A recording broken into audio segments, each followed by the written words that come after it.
So, this episode is going to be valuable for anybody who thinks it's of the utmost importance to be yourself, but they also want to market themselves. I think Linden does it well. It's very tastefully done.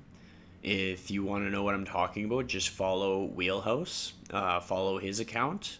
He's had a lot of success. He's also put in a lot of work to hone his craft. He has education behind him. But just a good dude. And there's nothing that fills my cup more than talking to really good people, and he's one of them. So I hope you enjoy this one, and I hope you share it with a friend. Welcome to the Lifestyle Chase. This podcast features high performers who have found a way to live their best life while balancing their health, wellness, friends, and family. Proudly hosted by me, Chris Little. Without further ado, let's get started. Welcome to the Lifestyle Chase, episode 63. Here I am joined by the one and only Linden Wilcock. How are you doing today?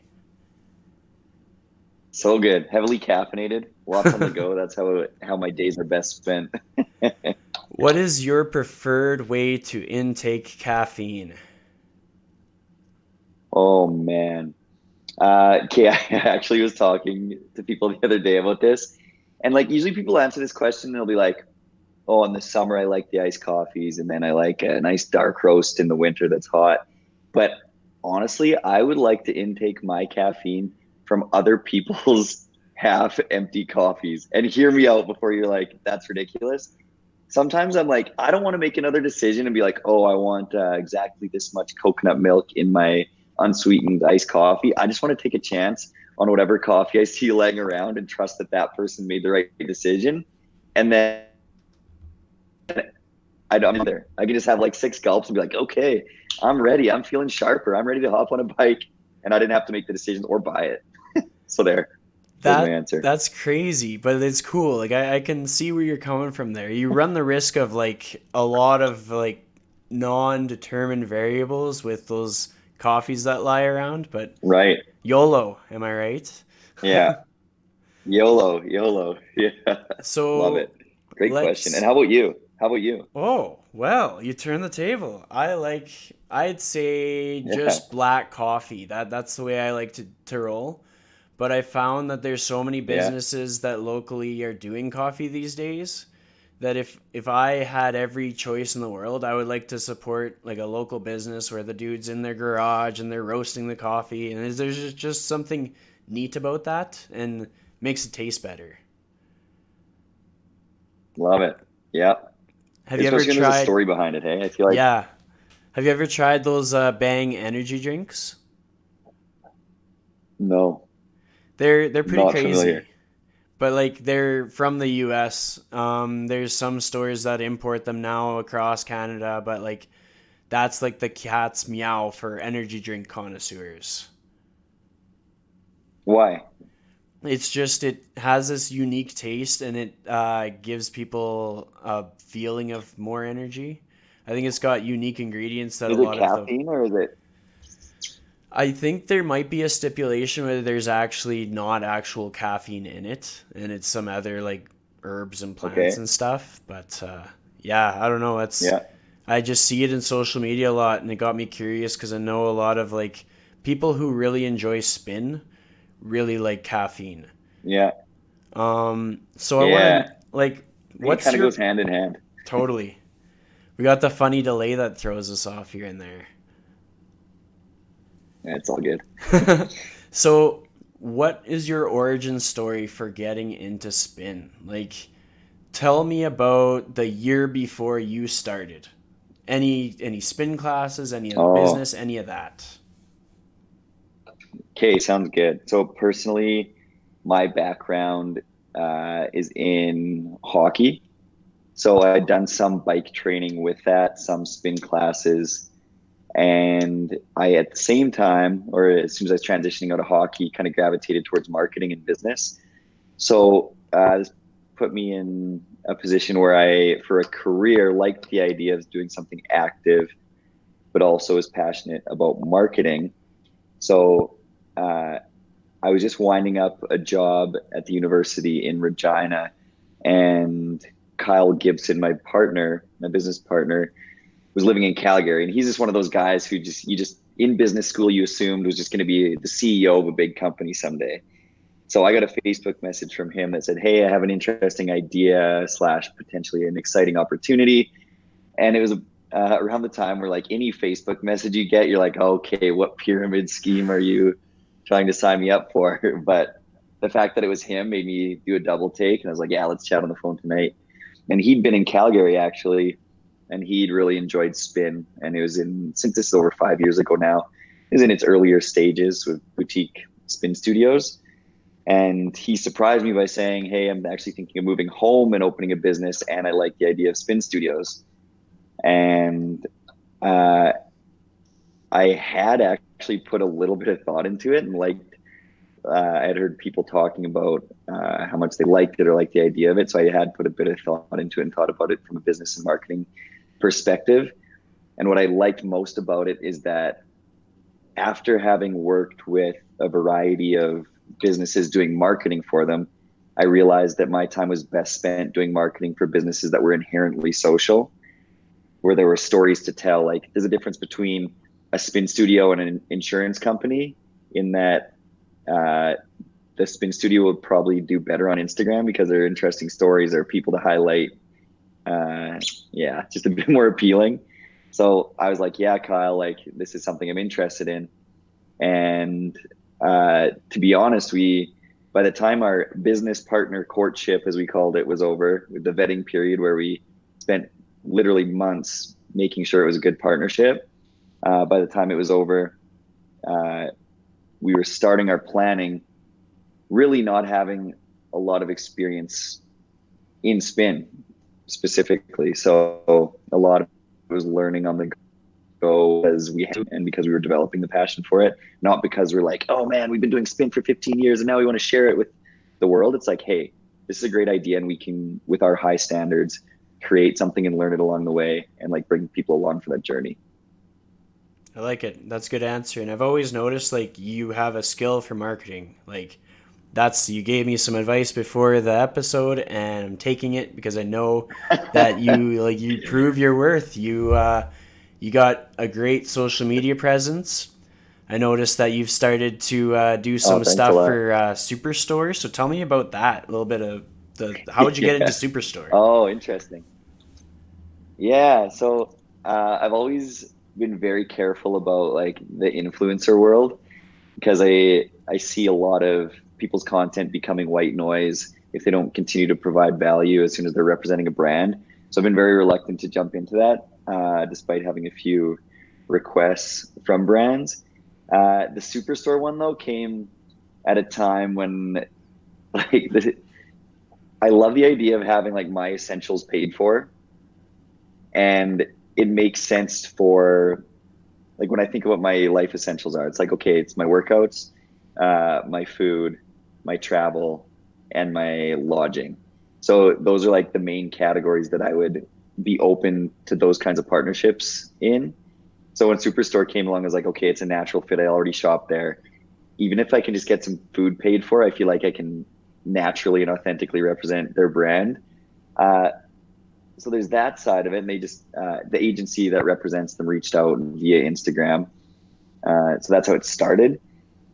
But I think the most interesting part for me is that I get to use it as a bit of an experiment, seeing how big brands handle trying to scale their authentic word of mouth and social media marketing. Because I've been like honest, like admittedly the most judgmental small business marketer when it comes to how the big brands do it. Cause I'm like, oh my goodness, here's another brand who's on Instagram treating it like it's a TV commercial, etc. And these kinds of initiatives where they have people who shop at Superstore and have some sort of like lifestyle that they find appealing or credible. That's their way of keeping it authentic or making it seem like more like down home word of mouth marketing. But I now have an inside look at where the breakdown is and why that end product a lot of times still doesn't come across as authentic, and how even I, wanting to represent them the most authentically, run into requirements that they give me that prevent me from being exactly how I want to be on Instagram, you know, and making sure it's a completely natural relationship. So I feel like it's warning me of the potential pitfalls as my business hopefully grows, and also reaffirming my current strategy, which is like, you know, staying nimble, telling the stories of what's going on in the studio rather than having other people come in and be paid to say good things. Yeah, So it's a lesson for me in marketing as well. totally. As far as your marketing has gone, what's been the one thing that you've done that you've been the very most proud of? Uh, I guess I'll answer it in two ways. I'll answer with like a specific piece of content, but then more so the like overall concept.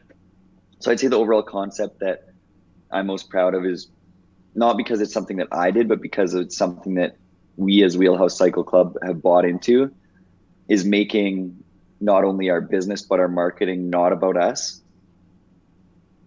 but instead about the people who come through the door. And the last thing I want to do is run a spin studio that's trying to be cool, that's saying, hey, look what we're doing. Hey, look how good we look. Come see how sick this is. But instead say, hey, 110% of our energy is put into making you, the rider, feel like it's all about you. And that's something we realized needed to happen early on with the way we conducted ourselves inside and outside of the studio, and also on our marketing. So from that are just, they're not even testimonials being like, hey, this is how Wheelhouse changed my life. It's just testimonials about people's journey saying, hey, this is what I've overcome. And along the way, I found Wheelhouse. And so instead of being like, hey, look at us, look what's great about us, we say, hey, no, look what's great about the people who we're so blessed to have walk through our doors. So the adoption of that is what I'm most proud of, the adoption of that mindset. And then a couple specific pieces of content would be the rider stories we do, where that's they talk about their life, and it's we've had people talk about reaching rock bottom and using a lot of imagery with that, and then talking about how far they've come in the past year and it just like has then impacted so many other people, and not impacting like, oh, then they came to spin too, but impacted other people who are just like, hey, I want to make this change too. Thanks for your inspiration. And I'm proud that we can be instrumental in changing people's lives, even if they never set foot in one of our studios. Totally. I like that way of putting it. So I have another question for you, and this one is, in the last 7 days, what is one thing that you were the most proud of? Ooh. This is so good for me, for you to like to make me think of these things, because I'm admittedly very hard on myself, and I could think of 7 things in the last week that I'm like, oh man, underachieved, wish I could have done better, let someone down, you know, like I'm just so readily I have those things so ready to say. But this is a good thing, because I also preach like, hey, you got to celebrate daily, you got to like look at what you're doing well, remind yourself that you're doing great, that you made progress. So I like this, but it's hard. The last 7 days, I think, oh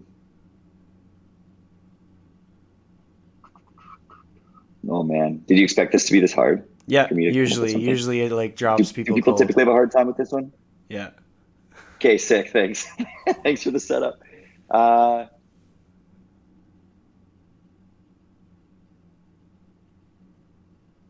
So we had a motivator who's been with us in Regina and Winnipeg, now moved from Winnipeg. So now she's leaving the studio. It's to be determined whether she'll motivate with us again. But she built up a great following by being super authentic and consistent and committed, and really like taking time with individuals, and like to the point where people were crying at her last ride, and the stack of gifts was like unlike anything I've ever seen. And uh, I'd say like initially it's like I'm mostly proud of her for living that out. Uh, but I'll challenge myself to take some pride in this as well, because I feel like some of the things that brought her success were her uh, fully buying in and embodying the culture that we've set out to create. So her having some success within that makes me happy, because it's like, oh, I think not that it's a formula. It's never, culture is never a formula, but like uh, I'm still like, oh, some of the things we set out to do worked because she lived that out. Not taking any credit away from her and then her abilities and hard work that led her to have that success and develop those connections. But I'd like to take, like, as a team and as a leadership group, some pride in the fact that the hard work put into setting that culture resulted in her having a very successful career as a motivator. That's a good answer. I like that. My next question is, as a small business owner in the fitness industry, what is the toughest thing that you've ever had happen to your career this far? Uh, One thing is, on that note, like, people leaving is just always so tough. You just assemble a team and you think, oh man, now we've done it. This is great. And you like trick yourself into thinking that that's the way it'll always be. And I remember the first time a very key member left, it was like, oh my goodness, I don't know if we'll survive. Like, we only have 6 motivators. This is our top motivator. And then you're like, oh wait, things have a way of other people have a way of emerging. Other new eager people come along. You yourself find a way to fill the gaps and adapt. So people leaving is always tough. Oh man, I think there's a lot of ways I can answer this. So the toughest thing as a business owner to ever happen, is that the question? You bet. Okay. A lot of it was right at the start. Just being like, not knowing if it was going to work. The city's permitting process going so slowly that you're just like spending money on rent, but not making any money because you're not allowed to even finish your construction. And before you know it, you're like, how are we even going to pay for our construction? Because all this money is gone from the rent, and now it's day one and we're finally open and we still have paint on our hands and haven't been able to do marketing for the last 2 months because we've been busy painting till 4 a.m. And now it's day one, grand opening. We thought it was going to be grand, but there are only 25 people here total, like things like that were terrifying. So the lead up was tough. After that, I think like it's tough, like personally as well, like any amount of time you spend in the public eye or experiencing success, people talk, and like I've heard things about me that I didn't even know. You know what I mean? And so it's tough to personally kind of to rally back from that. That's more a personal note.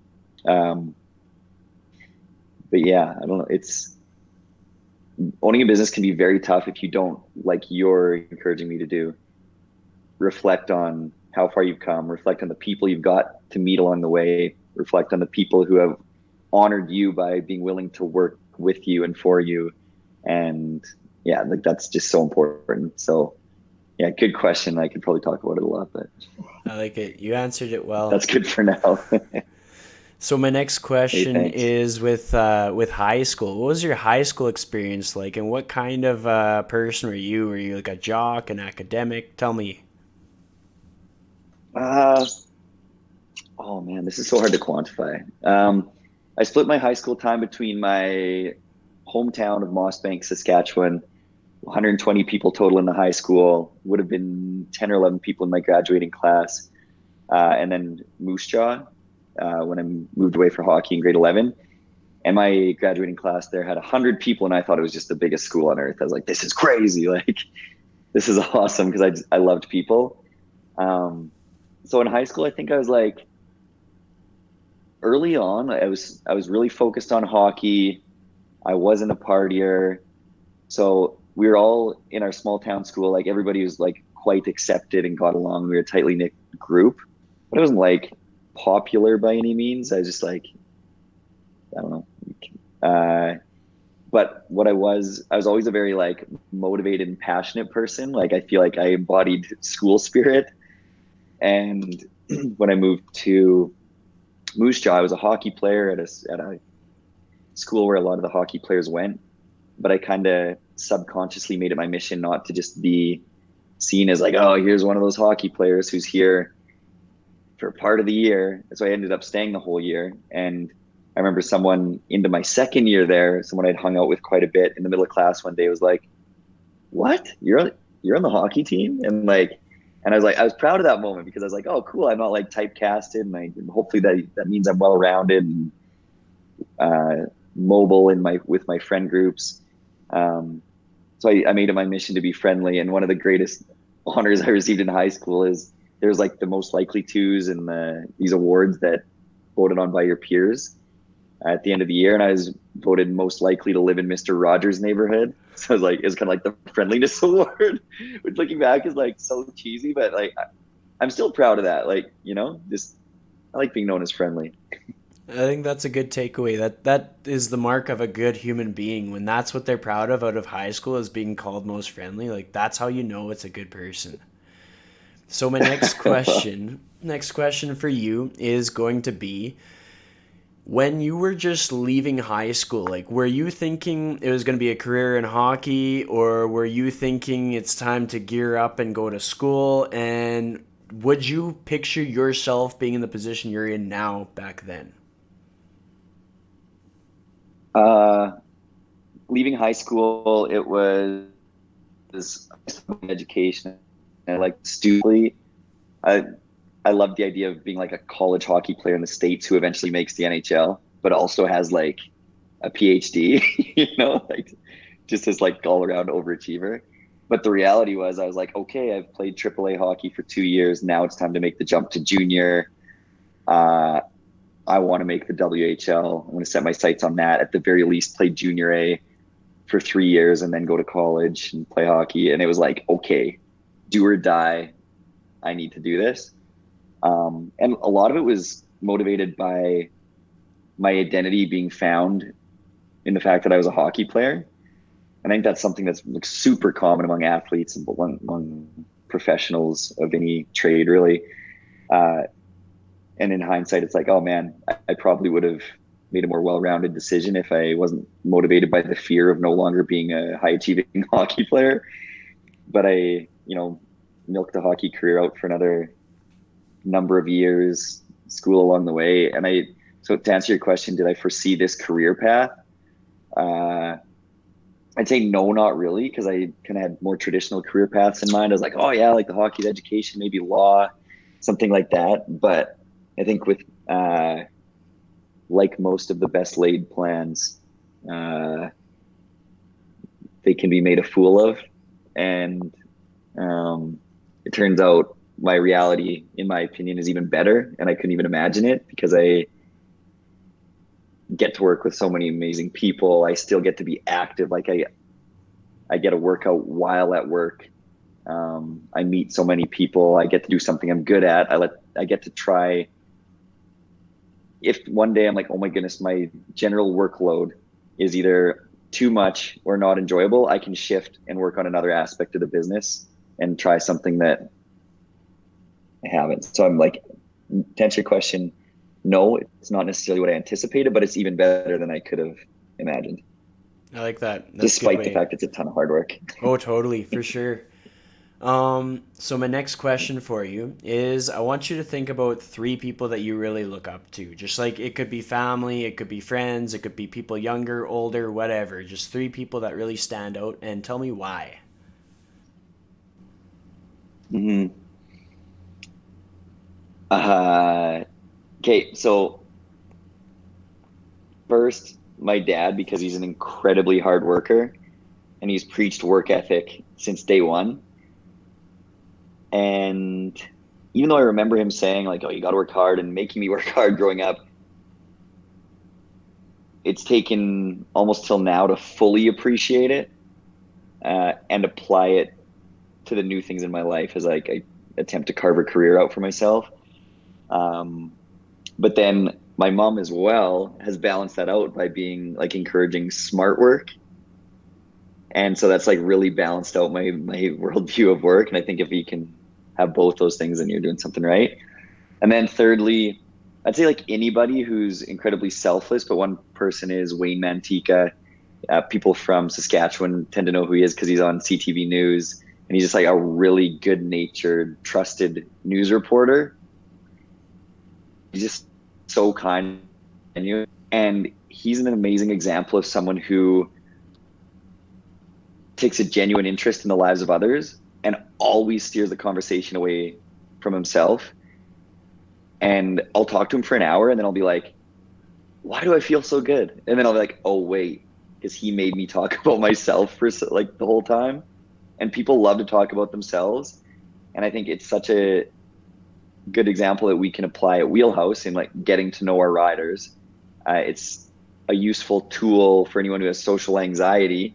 It's like, just go in, and if you're at a party and you're worried about what you're going to say, how you're going to conduct yourself, stop thinking about yourself and just keep asking other people questions, and then think about what you're asking them, and then spend some time thinking about it later, or exhibit that you've thought about it in the past, like what you're doing. Like you're asking intelligent questions based on thought that you put into it, on answers you've gotten from other people.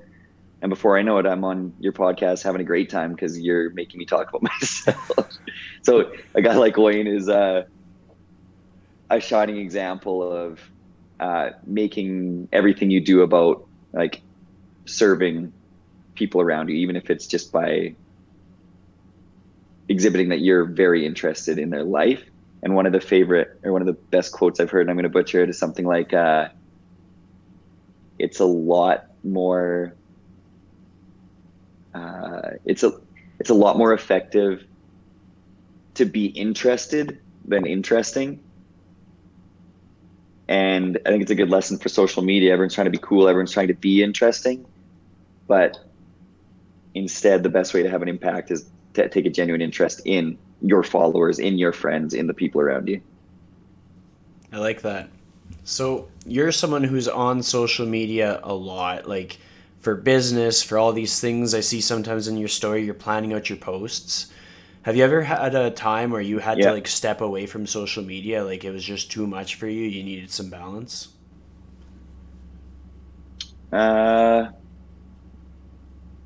Yeah. It's like, yes, but I've never been like, okay, I need to take the next week off. It's more like, okay, I'm just like not going to post for a while, or I'm going to take like the rest of the afternoon off, or I'm going to like prioritize over social media. But I haven't like taken a hard stance on like, oh, I'm doing a social media blackout. It's more like, you know what? I can tell that it's getting in the way of my productivity and perhaps my mood. So I'm just going to ditch the phone for a couple hours, get a lot of work done, check the necessities when I get back, reply to people from the work account, and then get back to my day-to-day business. Totally. And you talked about mood and stuff. Like, what actions have you taken that resulted in you noticing your mood change? Like, what did you do that you're like, oh man, like what am I doing? And then you stopped and like put your phone to the side.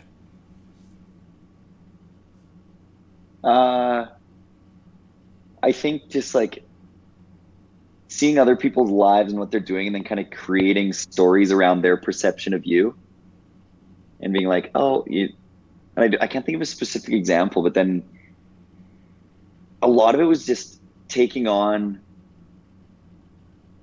because every time you see a story, like you comprehend things and certain feelings are evoked.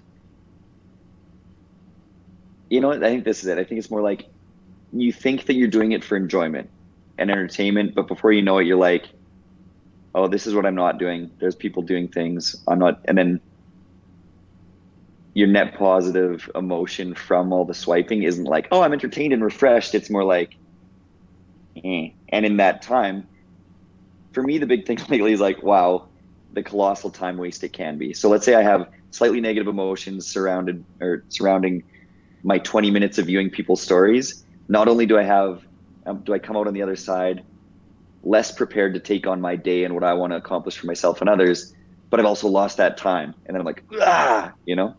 So I think those are the big moments. And I'm looking more than ever for ways to organize my life and allocate my energy to the most effective tasks.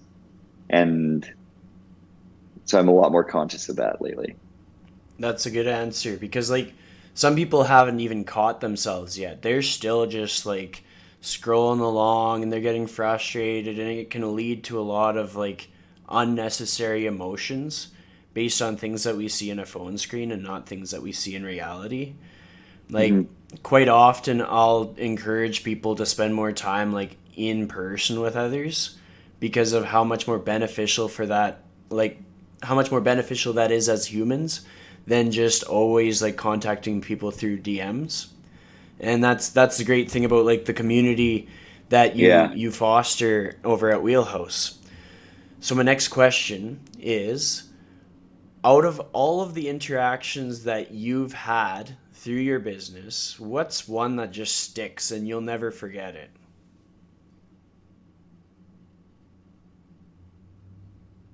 Uh, oh, okay. Like instantly there's like 20 that come to mind. So this is a tough question because there's so many lasting friendships and relationships that have come from it. Uh, One would be my friend Sean from the UK. He was over, he kind of showed up out of the blue with his work associate, Mary, and they showed up at Wheelhouse. He had his ridiculously thick Scottish accent, couldn't understand every second word. And he actually showed up at Wheelhouse for a ride, and it was on my birthday. And I was like, oh, actually, it's my birthday tonight. And like, we just like hit it off right away. He's like, I think he's in his mid to late 40s. But to me, like, even though I'm 33, I feel like I'm like 25. So I'm like, oh, this guy's a lot older than me, but we hit it off. And I was like, hey, why don't you swing by? I'm going to have a birthday party at Wheelhouse tonight. So he was the first guy to show up, and he showed up with like gifts for me. He's like, hey, here's some drinks for the party. Here's a gift for you. Just, I'm like, oh my goodness, you don't even know me. Like, this is so nice. So we became fast friends. Mary did too. They were here working on the Overpass project. He was a business owner. Developed a friendship. He was just a very blunt guy. He would always tell us exactly what he thought of the rides, in his thick accent. And then one day, Mary like kind of barged into Wheelhouse, and we were in a meeting, and we're like, whoa, like what's going on? And she's crying, and she's like, hey, it's Sean. He's had a stroke. And we're like, oh my goodness, like he's like the healthiest, strongest guy we know. Like this is terrible. I had a hard time comprehending it. And then like hung out with him through the recovery, watched Mary become his primary caregiver as he's like across the ocean from his family. And uh, eventually he got back on a bike, started riding again. And like, it's not a story of like, oh my goodness, the miraculous 100% recovery, but it's just like being alongside people during those times and being able to support in a small way and see other people support and then develop a friendship and take time to like hang out with the both of them was, yeah, it was something I'll never forget. And even though I don't see, they've moved away since, it's like, I believe it'll be a lifelong friendship and we'll pick up right where we left off when I see them again. So that was the big one that jumps out to me, yet there's so many other long lasting, impactful relationships. And I don't mean like, oh, Wheelhouse and I've impacted these people. It's like, oh my goodness, like what people don't realize is that I am sometimes the recipient of impact when I need it most, perhaps more than what I give, you know? Yeah, I totally So get that. there's a lot. That's a tough question to answer. Yeah. So I want to know, what are your core values? If you could identify like four things, and it's like things that have to show up in your life daily. Mhm. What would they be? Yeah. Okay. Um, so integrity, first one. I always go back to that. Um, hard work for sure. Uh, putting others ahead of yourself. I love. And um, yeah, those are the three main ones. Other ones, if I were to keep going, would be more kind of like organizational specific and culture and that kind of thing. Um, yeah, those are three big ones for me. That works. If you had a mantra, what would it be? What's it? Oh, good question. Um, hmm, ooh, do you have one? Do I have one? I like to go with people first. That's good. Like I run my life around Really people like that. first always. Um, yeah, that's cool. That like complies with our business mantra, which is like people before processes. So if you're faced with the decision in the studio, it's like, oh, I could do this. I could do this cleaning, or I could go meet three new people. It's like, you go meet three new people. That's the most important thing. But I have to think more personally for this one. Um, hmm. So yeah, I'm like definitely a people focused person. So I really like yours. I also have a strong faith. So I'm often like faith first or God first. So, uh, and then when I'm doing that, I feel like I have a larger capacity to put people first and think outside myself because I like feel filled up and like I'm on the right path. I like that. So even though, yeah, I like that this is encouraging me to actually sit down and be like, oh, this is my mantra and this is like the thing under which I make all my decisions on a daily basis. That's great. Totally. It's like I spend so much time thinking about it for the business.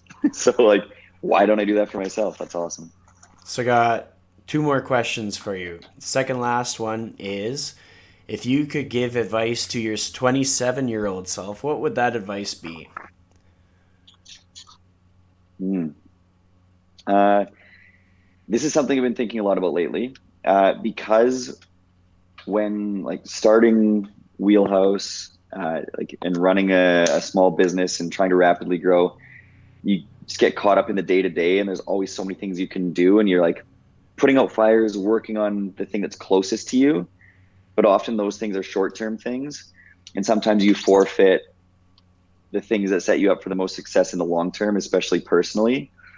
So now I'm living under the, and this is kind of a mantra, not my main one, but would be like, I want to make decisions that set long-term Linden up for success, not just like, oh, like what'll bring me and the business and my colleagues satisfaction and success in the next week or year, but like 5, 10 years from now. And that is a better way to govern my decisions. So I'd like to go back 6 years and say, hey, start making these decisions now. The other things will fall into place, because it's those small decisions, when made correctly, add up to a better outcome in the long run. And it's things like how much you're sleeping, how you spend your time, who you spend your time with, how you spend your money. Things that in the moment are easy to be like, no, I'm not going to go to sleep yet. Oh yeah, I'm sure I'm going to hang out with this person instead of calling my grandma. Like if you're thinking long term and what long term you is going to most value, uh, you can reverse engineer it to make the better decisions on a daily basis. So I'd love to tell myself that, or at least remind myself that. Like I think I knew it, but I didn't practice it as much as I would have liked to. That's awesome. I relate to that. That's kind of like how I run my decisions. I want to think about like the long game and not just short term. So, my next question for Love it. you. Next question is something that I ask all of my guests. And if you could give one piece of advice on how to authentically live your life to the fullest, what would that one piece of advice be? Uh, I don't want this to sound cliche, but I think if we could all realize earlier on that what other people think matters very little, then we'd find freedom in fully expressing who we are. Uh, we just like worry about judgment. We worry that we'll be viewed as weird, but eventually you realize that the things that are quirky or weird about you are what set you apart, and that's as cliche as it sounds, like that's beautiful. And I think a lot of people are gonna work within these lines of what the world expects, like seen and appreciated for who they truly are. Um, so I would have loved to earlier on be like, yeah, I'm just gonna be the quirky me that's trying to get out and not be so controlled and calculated in situations where I was afraid of being judged. I like that. That's good advice. And that's like, I relate to that. I think we've all kind of learned that in some roundabout way if we kind of align with the same values. So that's basically all I have for you today. I wanted to keep us on the timeline. So I want to thank you for joining me, and we'll probably just Nice. chat real quick after. But yeah, thanks again for joining. That was fun. All right, so thank you for listening as always. If you did give this a listen, please tag me at Christian Little because it's just cool to know. Like, I put this out into the universe and I'm talking, and other people are talking too, and you're here to listen to Linden, and that's what's important. But it's just really cool to see kind of the reach that it has and maybe hear some feedback. Hopefully mostly good feedback. But if I sound funny, I'll take it. I can handle it. It'll be fine. Anyways, thanks for listening. Nice ratings on the Apple Podcast app are always very welcome. And I hope you have a good day.